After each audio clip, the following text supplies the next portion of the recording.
জিকিরকে রাসূলুল্লাহ সাল্লাল্লাহু আলাইহি ওয়াসাল্লাম আত্মার মতো মনে করেছেন, যেমন দেহের জন্য আত্মা। যেমন আপনার একটা দেহ আছে, এটা হচ্ছে আপনার আসলে অবকাঠামো,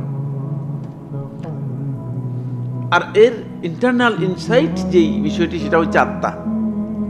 আপনার আত্মা যদি না থাকে তাহলে আপনার যে দেহটা আছে, যে শরীরটা আছে, এটা কোনো মূল্য থাকবে কিনা? না, কোনো মূল্য নেই। ফলে রাসূলুল্লাহ সাল্লাল্লাহু আলাইহি ওয়াসাল্লাম এখানে জিকিরকে উল্লেখ করেছেন এইভাবে যে এটা রূহের মতো।